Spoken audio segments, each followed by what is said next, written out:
t'emmène? À quoi le changement mène? À quand le changement? À quand le changement? Bienvenue à quand le changement.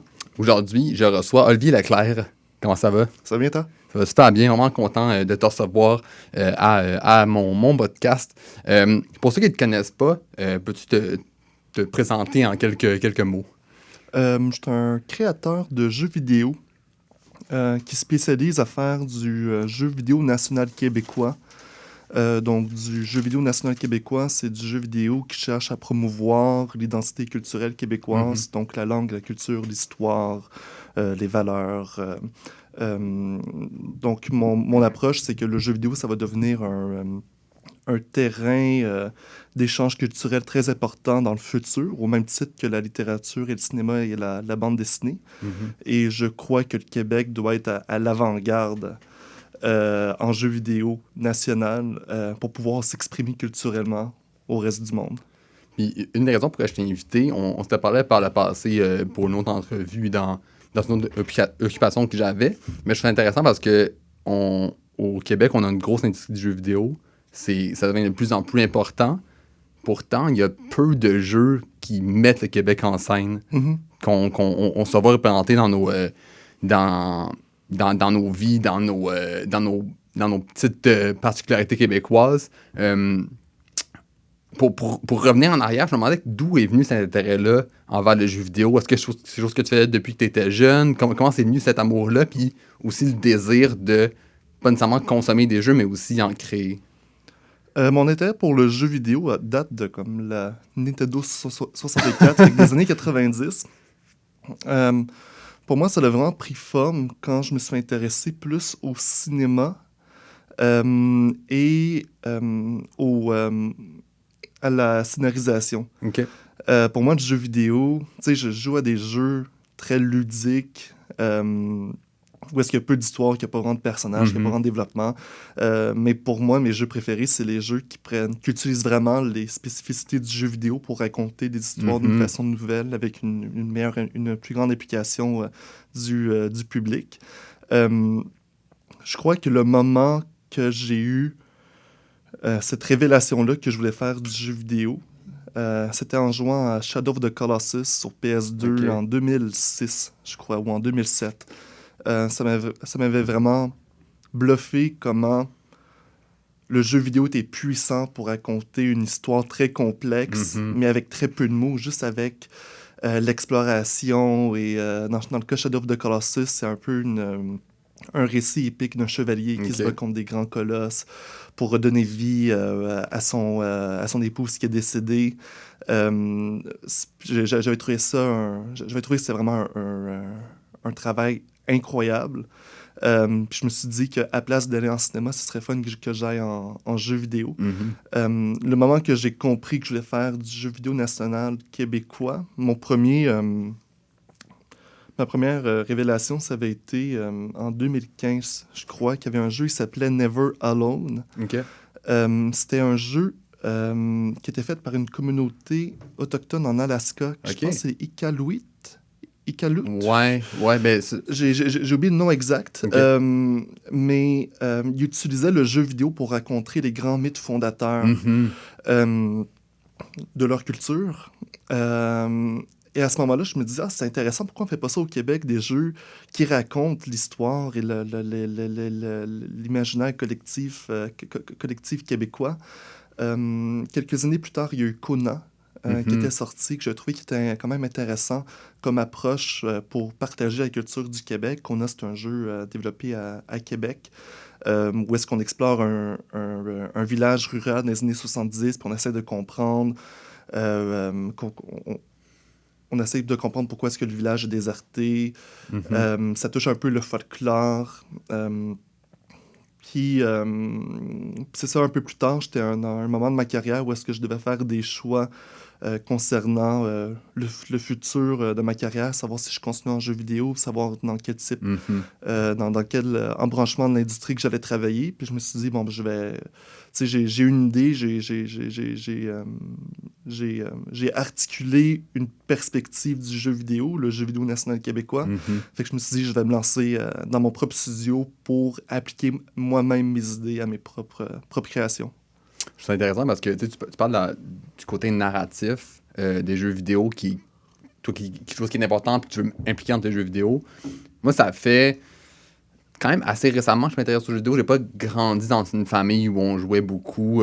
C'est en plus avec ma blonde depuis 2-3 ans où elle a des étudiants en jeux vidéo puis je vois l'ampleur du travail puis aussi le côté narratif. On dirait que j'avais un peu la pensée que les jeux vidéo, c'était juste comme quelque chose de plus ludique, mais c'est vraiment super intéressant de voir que le côté narratif est hyper important pour beaucoup de jeux, puis on le voit, les adaptations de Last of Us ou Mario qui prouvent que l'histoire en tant que telle a de quoi de vraiment intéressant. C'est quoi justement qui... C'est quoi, vas-y? Mais c'est intéressant parce que le cinéma, puis même la bande dessinée, a suivi la même trajectoire. Au début, le cinéma, c'était un objet de foire où est-ce qu'on montrait, regardez, il y a un train qui arrive à la gare, puis ça excite les gens, puis les gens aiment ça voir des images qui bougent. L'attrait principal du cinéma. Il y avait peur du train quand il arrivait dans le cinéma. Ouais. Mais l'attrait principal, c'était de voir des images bouger pour le cinéma. Puis quand on a commencé à mettre des intertitres entre les images pour mettre du texte, le monde commençait à raconter des histoires. Puis là, on a eu le son, puis la couleur qui ont permis aux cinéastes de repousser les limites du cinéma. Mais le cinéma, ça veut dire mouvement. Puis c'est la même chose, un film en anglais, movie, ça a vraiment un rapport au mouvement. En jeu vidéo, c'est la même chose. Jeu vidéo, c'est des jeux. L'aspect ludique, c'est l'intérêt principal au début. Mais on développe avec les avancements technologiques de nouvelles façons de raconter des histoires, des nouvelles façons de parler de certains moments de l'histoire ou de raconter certains thèmes. Puis c'est la même chose en bande dessinée. En bande dessinée, ça a commencé comme étant des comics. Fait que le but, c'était de faire rire dans quelques lignes, en quelques cases dans les journaux. Puis soudainement, aujourd'hui, on a des bandes dessinées comme Gone Home ou Mouse qui racontent, par exemple, Mouse raconte l'Holocauste. C'est pas quelque chose qu'on aurait imaginé dans les années 20 avec les comics. Mais pourtant, la bande dessinée est rendue à ce moment-là dans l'histoire, de la même façon que le jeu vidéo suit sa propre trajectoire. Puis, on en parlait un peu tantôt de comment, au Québec, on se représente à travers beaucoup de formes d'art, que ce soit la musique. Moi, je m'intéresse beaucoup à la musique, puis il y a un peu ce commentaire-là dernièrement que les jeunes ne s'intéressent pas ou consomment pas la culture québécoise, aussi de la musique québécoise. Puis je trouve intéressant ton approche parce que je pense qu'une manière d'intéresser les jeunes à la culture québécoise, ça peut être par le jeu vidéo. C'est quelque chose qui est hyper important en ce moment. Beaucoup de jeunes en consomment. Puis si on peut se raconter nous-mêmes à travers ces jeux-là, ça peut peut-être raccrocher une certaine part de ces jeunes-là qui se voient pas dans le Québec, mettons, peut-être en ce moment ou dans ce qu'on propose culturellement au Québec. Peut-être que ça peut être une manière de les raccrocher puis de les ramener peut-être un peu dans la culture québécoise, puis dans c'est quoi être... c'est 100% mon but. Le rapport avec le Québec et le jeu vidéo est un peu spécial. Au Québec, on a vraiment démarré une industrie du jeu vidéo. Fait que le but en 2003, je crois, c'était d'attirer des compagnies étrangères pour avoir des emplois mieux payés. Il y avait vraiment un but, un but financier. On a vraiment créé une industrie, puis on n'a jamais fait le lien que le jeu vidéo, c'est une forme d'art, c'est une forme d'expression culturelle, artistique, parce qu'on a tellement une perspective industrielle du jeu vidéo. Moi,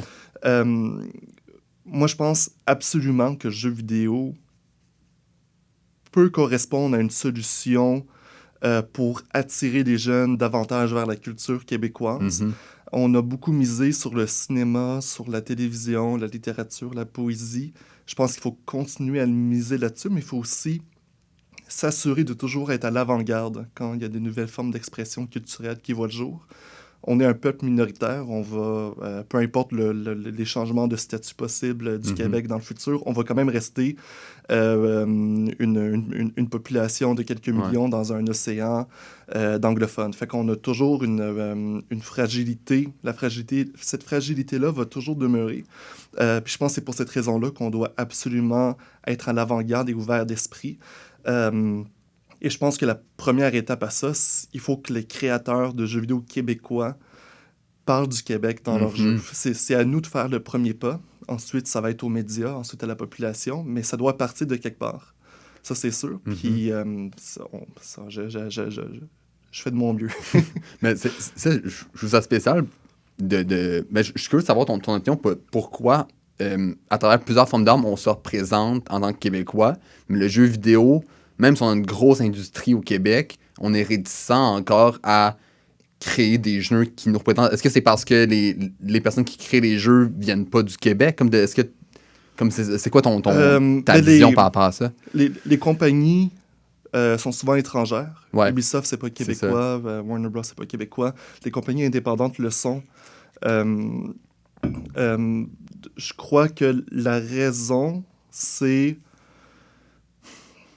Je crois que c'est un risque d'être trop niché. Quand tu développes un jeu avec un budget de, mettons, 60 millions de dollars, tu veux pas nécessairement prendre un risque sur la forme. Tu veux que ce soit un hit puis ça marche. Ouais, c'est pour ça qu'on voit beaucoup de jeux qui se déroulent aux États-Unis, parce que les Américains aiment se voir représentés à l'écran, comme tout le monde. Ouais.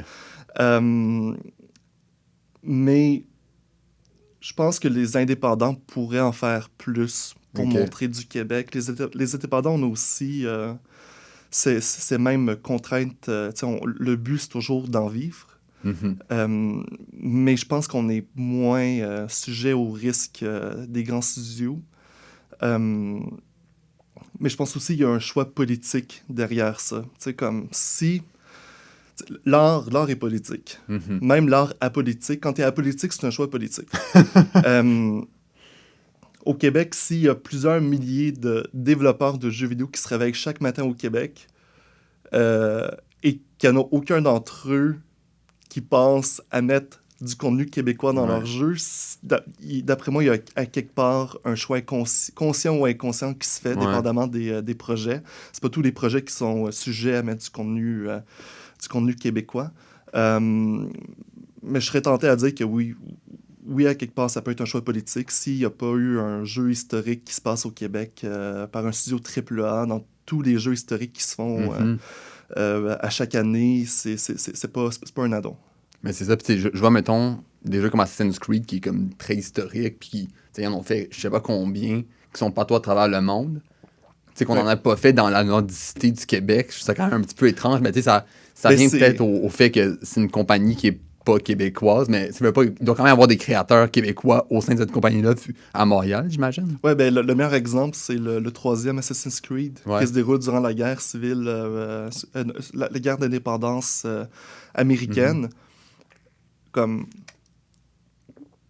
Je pense qu'il y avait assez des gros œillets pour pas voir le fait que le Québec était juste à côté. C'est ça. Il aurait pu l'impliquer dans l'histoire. Ouais, mais ils l'ont impliqué un peu. Il y avait un personnage québécois dans le jeu. OK. C'est plus une anecdote qu'un exemple concret. Puis le personnage est un peu folklorisé aussi. Là. C'est l'autre danger quand on parle de contenu québécois. Faut pas se représenter comme... On pense qu'on est représenté. J'aime bien ça, les ceintures fléchées puis le sirop d'érable, mais le Québec, c'est beaucoup plus complexe que ça. Pas juste ça. Puis le personnage dans Assassin's Creed 3, c'était un peu une caricature.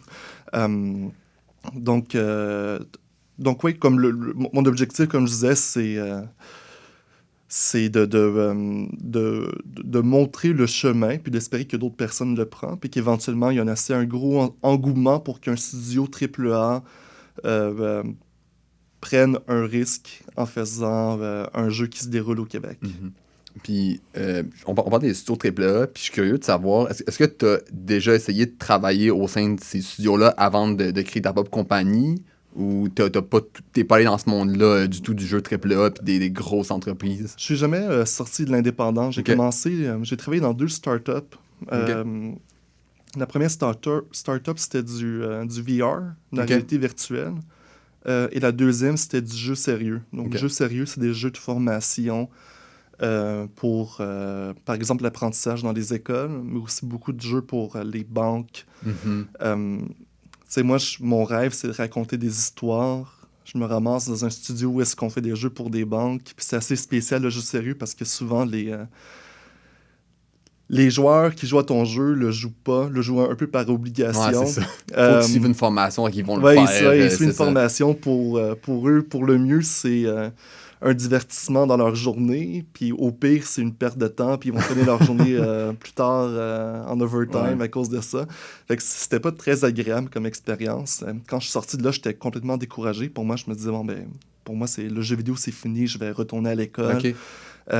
J'ai eu une passe assez difficile en 2019. Puis je me suis dit, je pensais aller vers le AAA, mais tout ce qu'on voit dans le AAA ne m'encourage pas. Là, les cas d'harcèlement, puis les mauvais salaires. Ça m'intéressait vraiment pas de m'embarquer là-dedans. Donc je me suis dit, je vais aller, je vais essayer de faire ma propre affaire avec le studio Chien d'Or. OK. C'est quoi mettons ce que tu observes de l'extérieur, puis si tu peux informer le monde de c'est quoi une des grosses différences, mettons, ou les grosses différences entre un studio indépendant et un studio 3A, que ce soit dans les moyens financiers, dans la création des jeux, dans la structure un peu de l'entreprise. C'est quoi les différences qui fait qu'il y a un gros écart un peu entre ces deux business-là? Je pense que la grande différence, c'est le budget. Ouais. Dans les studios AAA, donc dans les grands studios, les jeux, c'est des budgets de 20 millions, 50 millions. T'as des jeux comme GTA qui va être plusieurs centaines de millions. Le plus gros le budget, la plus grosse l'équipe qui travaille dessus est. Une grosse équipe, c'est une plus grande structure d'entreprise, plus de managers. T'as moins aussi le nez dans le projet, comme tu travailles un peu plus en cloison. Un studio indépendant, ça peut être comme mon studio où est-ce qu'on est deux, puis moi je m'occupe de la création, l'autre s'occupe de l'aspect business. Donc c'est sûr que moi j'ai le nez dans le projet continuellement sur tous ces aspects. Mais il y a aussi des studios indépendants qui sont peut-être 25 personnes. Donc là on retrouve une structure d'entreprise, mais plus souple. Je pense que la différence majeure, c'est vraiment l'argent puis le type de projet. Quand tu es dans un studio AAA, tu as beaucoup plus de liberté parce que tu as plus d'argent, mais tu as beaucoup moins de liberté parce que les décisions créatives sont prises à un très haut niveau. C'est ça. Fait que on te demande de faire une tâche ou de faire, mettons, les graphiques sur un jeu, ben tu fais ça, puis c'est ta portion du jeu qui est à toi, puis le reste, il y a comme d'autres personnes qui font différentes tâches. Ouais, c'est ça. Okay, c'est ça. Par exemple, dans un jeu, mettons un RPG, un jeu de rôle, dans une grosse équipe, tu rentres là comme scénariste, comme écrivain, puis tu passes tes journées à écrire des descriptions d'armes. OK. Mais dans un petit studio, tu écrirais des descriptions d'armes, mais tu écris aussi des dialogues, des quêtes. Donc, c'est beaucoup plus cloisonné en AAA. Puis toi, tu as toujours l'intérêt de pouvoir toucher à toutes les étapes créatives de ton projet, puis de pas avoir, comme on dit, quand tu travailles à la chaîne, tu as toujours voulu un peu avoir cette implication totale dans ton projet. Oui, ça a toujours été l'objectif. Pour moi, le jeu vidéo, comme je disais, mon coup de cœur, ça a été Shadow of the Colossus, parce que je me suis rendu compte que le jeu vidéo, c'était de l'art. Je me disais, je veux en faire moi aussi. Puis dans des grandes structures d'entreprise, c'est beaucoup plus des objets de divertissement, des objets technologiques plutôt que des objets culturels ou artistiques. Puis, j'étais curieux de savoir, parce que là, tu fais... Pour le côté créatif des jeux, c'est toi qui fais tout. Donc, que ce soit la conception, l'idéation, même pour les graphiques, c'est toi qui t'occupes de tout ça? Pour les modèles 3D, ce que je fais, c'est que j'en achète. OK. Donc, j'en achète de différents créateurs, puis je les mets en commun. Mais c'est moi qui s'occupe Vraiment de pas mal tout le reste. Autant créer les mécaniques de jeu, créer le récit, établir c'est quoi les thèmes principaux. Moi, je pars toujours un projet avec la volonté de parler d'une époque. Comme mon jeu précédent, c'était La Vallée qui murmure. Ce qui m'intéressait, c'était de voir comment les Québécois, la relation entre les Québécois et l'Église à l'époque victorienne, fin 19e siècle. Puis j'avais une intention derrière ça, c'est que moi, je voyais un peu partout dans le monde que l'extrême droite et les institutions catholiques s'alliaient pour prendre le pouvoir. Puis je disais, au Québec, on a connu ça, cette alliance-là, sous l'ère Duplessis. Puis ça me faisait peur. On voit ça en France, on voit ça en Italie, on voit ça aux États-Unis, on va voir ça éventuellement... on espère que non, mais ça se peut qu'on voit ça au Canada et au Québec. Fait que mon but, c'est de rappeler aux gens, si on a une révolution tranquille, il y a une raison. La raison, c'est le gouvernement canadien, oui, mais aussi l'Église catholique. Puis je voulais montrer que l'Église catholique, c'est des valeurs très conservatrices, très strictes. Donc, je voulais faire un rappel. Je m'intéresse dans La Vallée qui murmure, surtout à comment est-ce que la femme était traitée dans les communautés, en région rurale. Et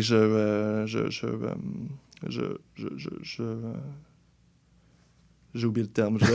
J'explorais ce thème-là à travers une créature. Moi, je fais toujours de l'horreur. Du moins, jusqu'à l'instant, je fais toujours de l'horreur parce que l'horreur, c'est des symboles. Puis c'est super intéressant d'explorer des périodes historiques à travers des symboles. Je prends souvent en exemple les sorcières. À la base, oui, c'est une madame avec un balai puis un chat noir qui fait de la magie, mais le symbole derrière ça, c'est la peur de la femme dans un contexte religieux, très ferme, puritain, en Nouvelle-Angleterre ou en Europe. Un autre exemple que j'aime prendre, c'est les adaptations de La Guerre des mondes. Dans les années 50, qu'on a fait la première adaptation du livre, les extraterrestres venaient... Les extraterrestres débarquaient du ciel, c'était une invasion militaire organisée.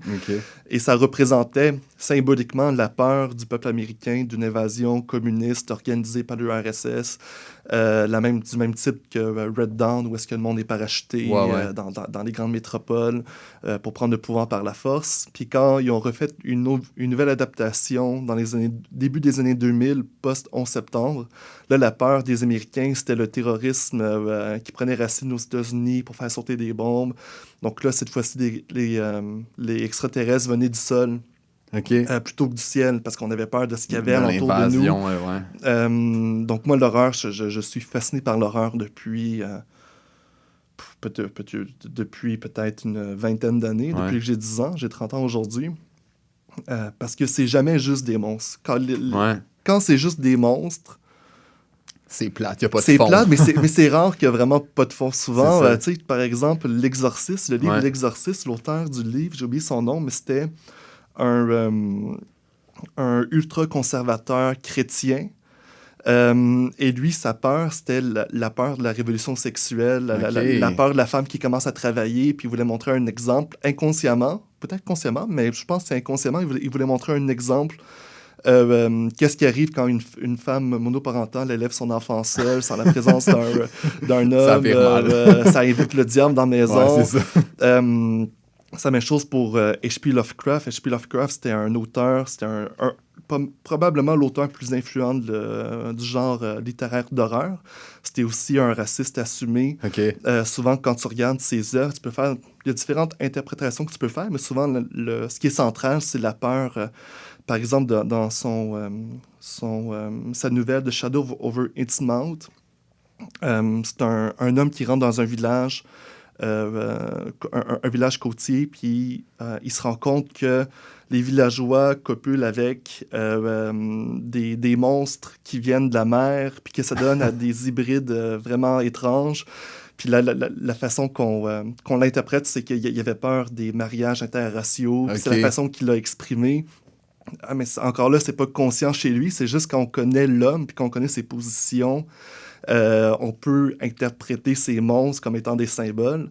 Puis c'est aussi quelqu'un qui détestait les Canadiens français. Il considérait que c'était une aberration, encore une fois, à cause des mariages interraciaux.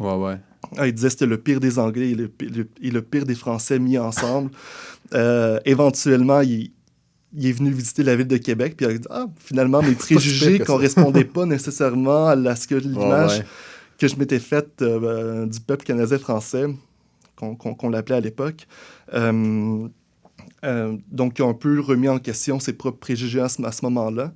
Mais H.P. Lovecraft, c'est un bon exemple de voir c'est quoi les symboles dans l'horreur, puis comment ça peut être utilisé consciemment ou inconsciemment. Moi, j'essaie de le faire consciemment. Dans La Vallée qui murmure. De mettre ton intention dans ton jeu. Oui, dans La Vallée qui murmure, le monstre, c'est le murmureur. Et le murmureur, concrètement, c'est une créature, c'est un charognard qui se nourrit de cadavres. Okay.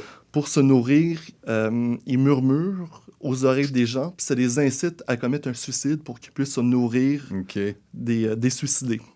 Mais dans le contexte du village où est-ce que juste déroule, Sainte-Monique-des-Monts, qui est un village fictif, il y a eu un drame, et le drame a pour racine les valeurs religieuses imposées à l'époque. Et le murmureur utilise ce contexte-là pour se nourrir. Donc, il incite les gens au suicide, mais la raison pourquoi les gens se suicident, avant tout, ça rapport au drame très humain qui a eu lieu dans le village. Je trouve ça vraiment que tu parles de l'horreur parce que il y a quelques années, j'étais testé à l'horreur. Moi, je suis un peu poule mouillé. Puis de plus en plus, je m'intéresse beaucoup à l'horreur. Puis c'est quasiment devenu un fan d'horreur dans les dernières années, surtout les films d'horreur. Puis c'est ça qui... Je pense que c'est ce côté-là que tu parlais, du fait que ça représente beaucoup de choses de l'horreur. Puis c'est pas juste genre un monstre ou quelque chose qui fait peur. C'est qu'il y a souvent... comme tu dis, c'est une manière de représenter des choses dans notre société. Puis je me demandais, est-ce que l'horreur, tu comptes te tenir à ça dans les prochaines années ou tu penses peut-être explorer d'autres styles de jeux vidéo? Je peux pas dire que je compte m'y tenir parce que je veux me laisser des portes ouvertes. Pour moi, c'est ce qui me passionne le plus quand je raconte des histoires, c'est d'attacher mes histoires à des créatures puis de les explorer à travers ce prisme-là. Mais non, ça se peut que je fasse autre chose éventuellement, mais en ce moment, je suis vraiment... c'est mon imaginaire tourne alentour de ça. Ça se peut que je raconte des histoires plus réalistes sans une touche de surnaturel, mais je pense que mes histoires sont très réalistes au départ, parce que le surnaturel, dans la vallée qui murmure, le surnaturel rentre très rarement en collision avec le réel. Donc, à voir. Mais ça, il y a aussi cette volonté-là, je pense, dans tes jeux, autant dans le Valley qui murmure que dans Cauchemar d'octobre, sur lequel tu travailles en ce moment. Il y a un aspect de très réel, très historique, de vouloir relater des faits et les choses qui se sont passées au Québec, en impliquant aussi des faits surnaturels. Ça vient d'où un peu cette volonté-là de vouloir un peu, pas un aspect documentaire, mais de vouloir parler des faits puis de ce qui s'est vraiment passé au Québec, puis de aussi t'intéresser à un moment spécifique dans la Vallée qui murmure, c'était comme si le clergé, au Cauchemar d'octobre, c'est la crise d'octobre, un petit peu autour de ça. Ça vient d'où cet intérêt-là de t'intéresser à des événements spécifiques et marquants de l'histoire du Québec? Mais premièrement, je suis passionné de l'histoire du Québec. Donc, c'est sûr, ça m'influence. La majorité de mes idées de jeux qui ont été réalisés ou qui vont être réalisés viennent de moi qui lis un livre sur le sujet. Qui disent, c'est tombé intéressant, pourquoi est-ce qu'on ne connaît pas ça plus davantage? Puis je commence tranquillement à me créer une histoire dans ma tête, puis je finis par le mettre sur papier, puis en faire un jeu plus tard. La Vallée qui murmure, l'idée, comme je disais, c'était vraiment... J'avais été choqué en 2018-2019 qu'on avait le débat sur la loi 21. Il y a beaucoup de chroniqueurs, puis on a notre premier ministre aussi qui vantait notre bon vieux fonds catholique. Puis n'importe qui se connaît un peu en histoire du Québec, là, c'est notre fonds catholique. Oui, on peut faire l'argument qu'on a certaines valeurs aujourd'hui qui sont restées, qui viennent de là, mais c'est pas un bon vieux fonds. C'était vraiment... C'était vraiment une époque à ne pas oublier pour pas répéter ces erreurs-là. Fait que j'avais été choqué quand j'entendais ça passer dans les journaux. Puis quand je travaillais sur La Vallée qui murmure, il y a autre chose qui m'a choqué, c'est d'entendre le premier ministre Justin Trudeau refuser de s'excuser au nom du gouvernement canadien aux prisonniers politiques durant la crise d'octobre. Puis ce qui m'avait encore plus choqué, c'était de voir que les plus jeunes, tu sais, j'ai 30 ans, fait que mettons ma génération puis les générations précédentes, quand ils ont entendu ça, ils ont un peu haussé les épaules puis dit « Ah, on s'en fout un peu de la crise d'octobre. » La crise d'octobre, ça reste l'événement politique le plus marquant du Québec moderne. C'est ce qui a découlé beaucoup de choses. Qui a découlé beaucoup de choses jusqu'à 1995. Je pense qu'on peut faire l'argument. Mais je pense qu'on connaît mal la crise d'octobre. Puis le but, c'est de réactualiser le sujet. Puis c'est la même chose avec dans l'abîme du rêve, qui va être le prélude de Cauchemar d'octobre. Dans l'abîme du rêve, ça porte sur les orphelinats québécois. Fait que le système d'orphelinat québécois était extrêmement cruel. C'était un système... il y a eu un reportage dernièrement de Radio-Canada sur le sujet. Ça crée impunité.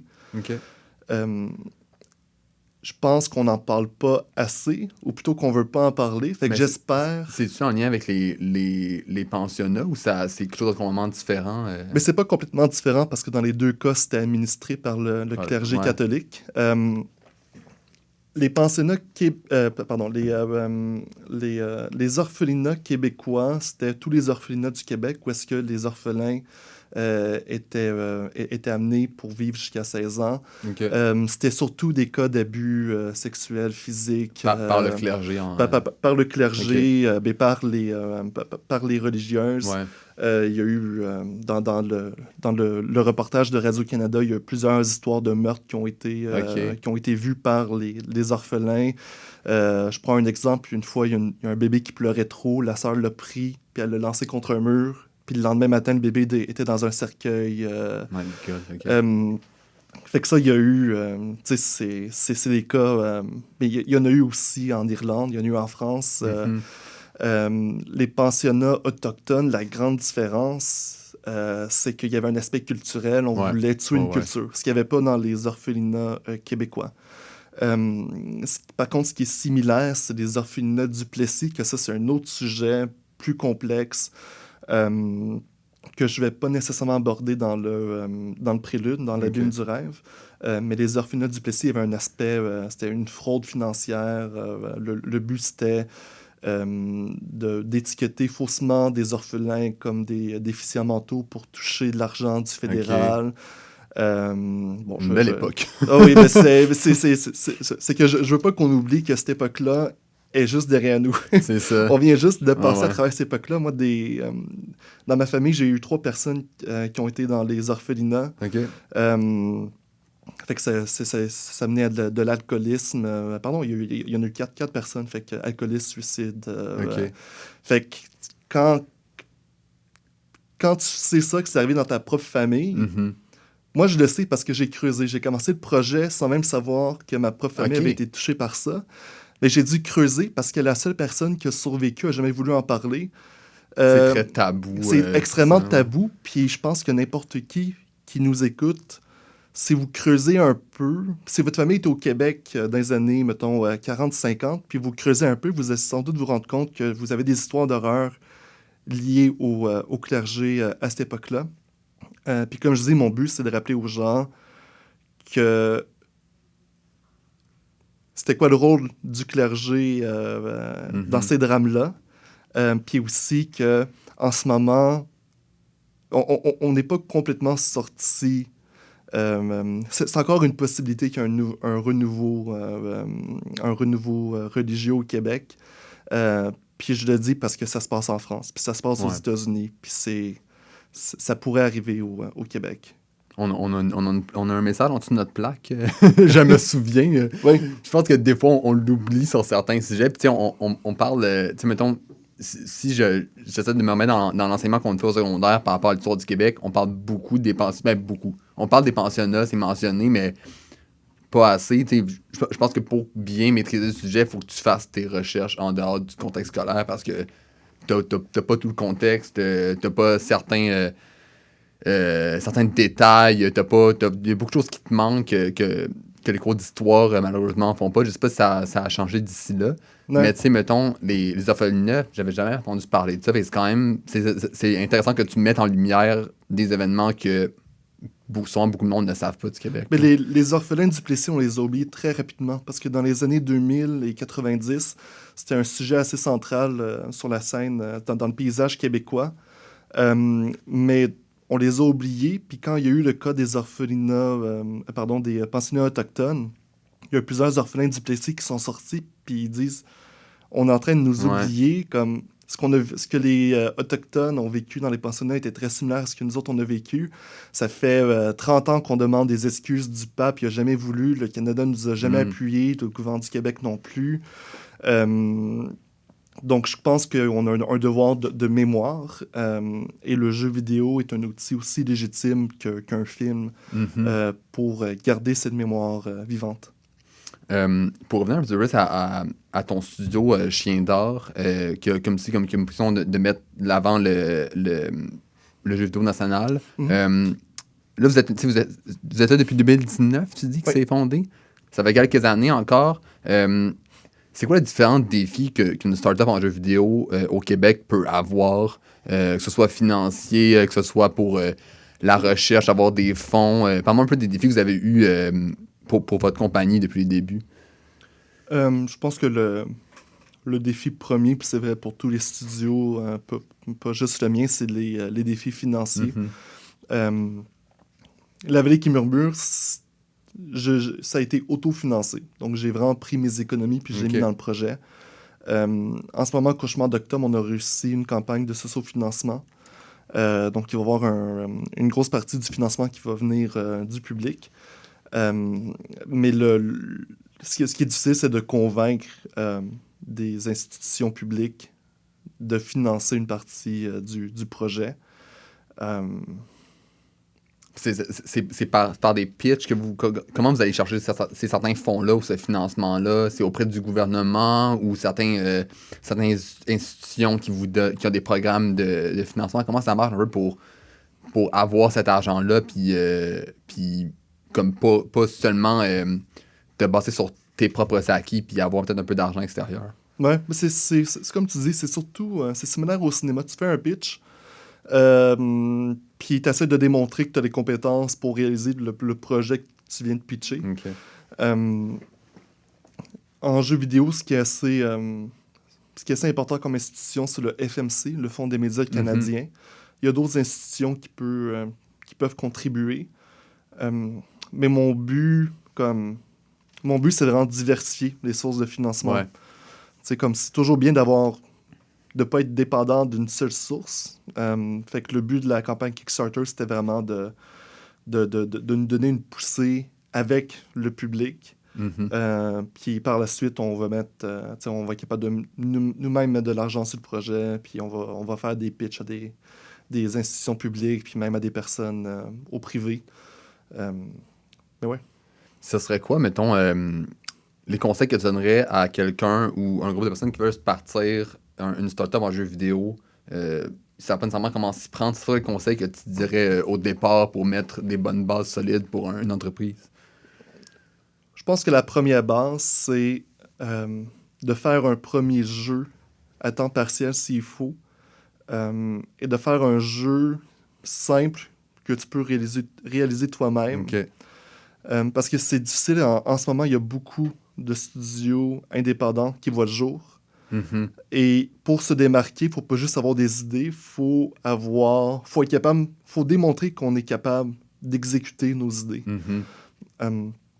Donc, je pense que la première recommandation, c'est tout de suite d'ouvrir Unity ou Unreal Engine, qui sont deux engins de jeu, avec des outils de création de jeux vidéo. Et de commencer à développer des concepts, puis essayer de créer un premier jeu, puis de créer un premier petit engouement, puis par la suite, ça va être plus facile pour chercher du financement pour un projet un peu plus ambitieux. Mais il y a beaucoup de compétition en ce moment. Comme je disais, il y a énormément de jeux vidéo indépendants qui voient le jour. Mais c'est ça, tu parles des émergences de plusieurs studios indépendants. Ça ressemble à quoi la situation au Québec en ce moment des différentes des différents studios indépendants? Est-ce que c'est un écosystème qui est sain en ce moment ou qui est en développement? Comment tu perçois ça de ton côté? C'est sain, c'est extrêmement sain. Ok. Il n'y a pas beaucoup de compétition. Il y a Ok. une compétition, mais il n'y a pas un esprit de compétition. Comme par exemple, il y a certains regroupements de développeurs. Fait que c'est plusieurs studios qui se mettent ensemble Ok. dans un même bâtiment, puis ils vont s'entraider, ils vont se prêter. Ah, c'est le fun, ça. S'il y a un moment où est-ce que tel employé n'est pas occupé pendant un mois, ben, ils vont le prêter à un autre studio pour les aider durant un Ok. rush.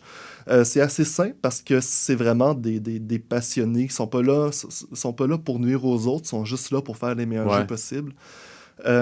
Triple A, c'est sûr que quand tu es dans le triple A, là, c'est vraiment une autre game. Là. Ouais. Mais sur la scène indépendante, moi, ce que je vois, c'est que c'est des relations très saines entre les studios. Puis les jeux qui sont créés sont souvent excellents au Québec. Mhm. Il y a eu Sea of Stars Ouais, je dernièrement, fais de la passer, ville ouais. de Québec, qui a gagné un prix assez prestigieux au Game Awards. Donc oui, tout va bien en ce moment. Du moins de ce que je vois. Ouais. Super. Pour revenir un peu par rapport à ce que tu as fait par le passé, tu as été récompensé pour La Vallée qui murmure ou Le Murmura pour le prix de Bernard Landry. C'était pour les préludes ou pour le jeu principal? C'était pour le jeu principal. Ok. C'était avant que le jeu principal sorte. Mais il récompensait l'effort de créer un jeu vidéo national québécois. Mhm. Fait que le prix, c'était surtout pour ça. Fait que j'avais reçu ça en 2021, en novembre 2021. Pour moi, ça a été la première fois qu'on reconnaissait ce que je faisais. Ouais. Fait que c'est sûr que ça l'a beaucoup motivé pour la suite des choses. L'événement, c'était dans le Vieux-Port de Montréal. Quand je suis rentré là, c'est la première fois que je sortais pour montrer ce que je faisais. Fait que j'étais nerveux, puis je rentre, puis je me rends compte que c'est juste des politiciens qui sont là. Je rentre, puis je vois Gilles Duceppe. Je suis comme, oh, OK, c'est pas du monde du jeu vidéo qui assiste à ça.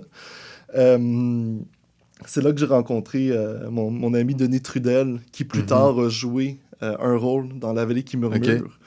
Dans La Vallée qui murmure, il y a eu Denis Trudel qui a joué 2 rôles. Il y a eu Pierre-Luc Briand, Louise Richer. Okay. Fait que ça va être une expérience assez de fun parce que c'est la première fois que je sortais dehors pour montrer ce que je faisais, puis la réception était bonne. Puis moi, je considère les politiciens comme des alliés parce qu'ils ont à cœur généralement la culture québécoise. Donc, ça a vraiment été ça a été un baptême à la fois de La Vallée qui murmure puis du jeu vidéo national québécois. Puis, tu sais, c'est plus Bernard Landry. Bernard Landry qui a eu un impact extrêmement important sur l'industrie et le développement au Québec dans l'industrie du jeu vidéo. C'est quoi son importance en tant que tel? Il a comment ouvert l'industrie au Québec? Là?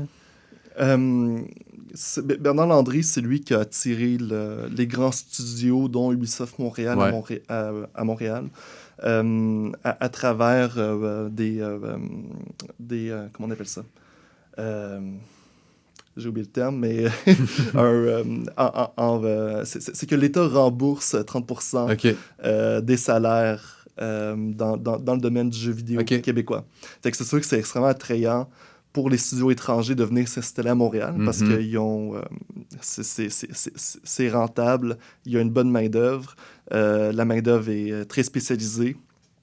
Comme je disais tantôt, ça a vraiment été fait dans une perspective d'industrie. Fait que ça a vraiment été une démarche économique plutôt que culturelle. Durant la soirée pour le prix Bernard Landry, il y avait la veuve de Bernard Landry qui était présente. Qui était venue, comme je voyais, quand je présentais mon jeu puis que je faisais mes remerciements, je voyais qu'elle était surprise de voir ce qu'elle voyait. Puis elle était venue me voir après pour me dire je pense pas que mon mari aurait pu s'imaginer qu'on allait faire du jeu vidéo québécois un jour, mais il serait tellement fier de voir ça. Fait que ça m'a touché, mais ça montre aussi que quand on a fait l'industrie du jeu vidéo en 2003, c'était vraiment une industrie. C'est ça. Un autre moment drôle, c'est Gilles Duceppe. Je parle avec lui et Denis. Puis Gilles Duceppe passe le commentaire comme je vois juste des noms anglais pour les studios, c'est quoi ça? Puis j'avais mon chandail Studio Chien d'Or, fait Ouais. que j'ai pu y montrer. Il y en a un. Il y en a un qui a un nom en français. Donc oui, c'était vraiment une soirée mémorable. Hein. Puis je suis curieux de savoir parce que tu mets de l'avant la culture québécoise. Premièrement, j'imagine pour les Québécois, tu as approprié un peu cette culture-là, puis de se voir représenter dans les jeux. Mais est-ce que avec la valeur qui murmure puis le murmureur, tu as vu un intérêt à l'international par rapport à notre culture? Est-ce qu'il y a comme un engouement que tu as vu envers la langue québécoise, les décors? Je suis curieux de savoir. Oui, mais mon approche, c'est toujours je m'adresse aux Québécois en premier. Ouais. Mais je veux aussi que les personnes à l'international en apprennent plus sur le Ouais. Québec à travers mes jeux. La Vallée qui murmure a été jouée dans 80 pays. OK, quand même. Un des plus gros pays, un des pays où est-ce que le jeu a été le plus populaire, c'est en Allemagne. OK. Les Allemands ont vraiment un intérêt marqué pour tout ce qui est québécois. Même chose pour tout ce qui est autochtone. Je sais que Michel Jean, qui est un auteur inou, a connu beaucoup de succès en Allemagne. OK. Mais aussi aux États-Unis, le jeu a quand même eu un bon succès. Sur YouTube, tu peux voir des gens jouer au jeu puis passer leurs commentaires en jouant. Puis c'est toujours le fun de voir, par exemple, des Américains qui jouent au jeu puis qui se rendent compte c'était quoi le rôle de l'Église au Québec à cette époque-là. Un autre moment de drôle, c'est sur Twitter. Il y avait un joueur... À chaque fois que je raconte l'histoire, je change les nationalités, là, mais je pense que c'est un joueur portugais qui recommandait à un joueur espagnol de jouer à la Vallée qui murmure pour entendre le français américain, comme qu'il l'appelait. OK, ouais. Donc, c'est vraiment moi, je trouve que c'est un outil incroyable pour partager une culture. Il y a d'autres nations qui le font. Je pense que le meilleur exemple, c'est le Japon. Le Japon, leur première exportation culturelle depuis les années 80, c'est le jeu vidéo. Mais il y a aussi la France, parce que le jeu vidéo est vraiment traité comme des produits artistiques et culturels par les médias. Puis par exemple, en Pologne, quand le président Barack Obama avait été en visite en Pologne, le premier ministre polonais avait donné The Witcher à Barack Obama parce qu'il considérait The Witcher comme une partie intégrante de la culture polonaise. OK. Fait que je pense pas que Barack Obama a joué à The Witcher en rentrant à Maison-Blanche. Maison-Blanche, mais le symbole, symbole, ça montre que le jeu vidéo, c'est pas juste des courses de voitures pixelisées. C'est rendu autre chose. C'est vraiment super intéressant. J'avais une question qui vient de me partir, mais tes jeux pour le murmureur puis la Vallée qui murmure, c'est des point and click. Ça va être la même chose pour le Cauchemar d'Octobre. Cauchemar d'Octobre, puis dans l'Abîme du rêve aussi. Ouais. Est-ce qu'est-ce que tu vas chercher avec ce genre de gameplay-là, qui est quand même facile et accessible à beaucoup de monde? T'as pas joué aux jeux vidéo, t'as une souris facile de faire point and click, c'est ça la raison? C'est exactement ça, la raison, c'est que je veux m'adresser aux jeunes, mais je veux pas seulement me limiter. Tu sais, je veux aussi introduire, j'aspire à introduire le jeu vidéo chez les plus vieux. Et les points techniques, c'est extrêmement facile à jouer, n'importe qui. J'ai eu mon beau-père qui a joué au jeu, puis lui, comme, tu sais, c'est pas quelqu'un de très habile avec la technologie, puis il a pu jouer, il a pu expérimenter, il a pu vivre l'histoire que je raconte grâce à des mécaniques de jeu très simples. Donc ça, c'est mon intérêt, mais aussi je trouve que le point and click, c'est un genre un peu niche, mais qui est super intéressant parce que c'est un genre de jeu que tu fais juste te caler dans ta chaise, puis t'es comme... Tu mets ta main, tu mets ton manteau dans ta main, puis t'explores tranquillement. Un monde virtuel, c'est beaucoup moins... Tu sais, il y a des jeux où est-ce que t'as vraiment le plein contrôle sur les mouvements de ton personnage. Puis c'est plus demandant qu'un jeu où est-ce que tu fais juste changer de position avec ta souris. Puis pour ta volonté, toi, de mettre un côté narratif, je pense que le point and click permet ça aussi, un mode de jeu plus contemplatif ou moins stressant où tu peux comme apprécier l'histoire, puis comme aussi apprendre, j'imagine que c'est aussi un de tes objectifs d'instruire les gens à travers tes jeux puis de leur apprendre des choses qui peut-être ne savaient pas sur la culture québécoise. Là. Oui, mais tu sais, j'ai pas une vocation éducative. Ouais. Pour moi, ce que je fais, je le considère comme une porte vers d'autres sources plus sérieuses, plus académiques. OK. Tu sais, un exemple, quand il y a Gladiator, le film de Russell Ouais. Crowe qui est sorti, soudainement, tous les jeunes étaient passionnés par l'Empire romain. Je pense que les œuvres de fiction ont ce pouvoir-là d'intéresser les gens. Ouais. Tu sais, moi, je me suis acheté un livre sur les croisades après avoir joué au premier Assassin's Creed. OK. Mais le premier Assassin's Creed, il y a plein d'erreurs historiques. Mais pourtant, ça a piqué ma curiosité. Puis je me suis renseigné. Puis maintenant, je connais un peu plus sur les croisades grâce à ça. Fait que j'ai pas, mon but, c'est pas de faire un documentaire. Quand La Vallée qui murmure est sorti, j'ai eu quelques commentaires. Ah, le français québécois, il est pas assez prononcé. Je suis comme, ouais, mais je veux aussi que le monde puisse comprendre ce que les personnages pas disent. du gros joual. Ouais, c'était la même chose. 15 février 1839. Ouais. Il y avait eu des commentaires sur le niveau de français de Delorimier, qui était joué par Luc Picard. Okay. Puis Pierre Falardeau avait écrit, c'est pas un documentaire que je fais, là, faut que le monde le comprenne. Ouais. Donc, je prends un peu cette même approche-là, comme je veux être fidèle à l'époque que je représente, mais avant tout, c'est un jeu vidéo, puis c'est une porte vers plus de connaissances. Faut pas que ce soit trop compliqué, puis que les gens comme accrochent pas parce que l'accent soit trop fort. soit... L'accent, c'est un exemple. Mais par exemple, si pour un puzzle, j'ai besoin d'avoir un petit peu d'être pas historiquement exact, je vais peut-être me le permettre. Comme par exemple, dans La Vallée qui murmure, il y a un puzzle qui tourne alentour d'un coffre-fort qu'il faut ouvrir, puis la combinaison du coffre a été changée par le propriétaire de l'immeuble. À l'époque, changer la combinaison d'un coffre, il fallait démonter le coffre au complet, il fallait enlever le mécanisme pour changer chaque numéro. Ouais. C'est pas quelque chose que quelqu'un peut faire facilement, mais pour le puzzle, je me suis dit, OK. Bon, on va tasser ça. Ouais, puis, en anglais, on dit c'est... comment on appelle ça? Le disbelief.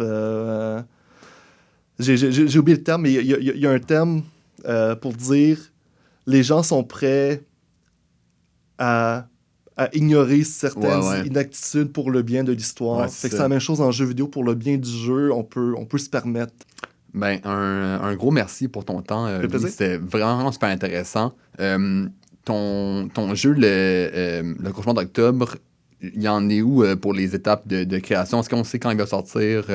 As-tu une date ou un moment que tu penses le sortir? Il va sortir en octobre. OK. Mais j'ai aucune idée quelle année.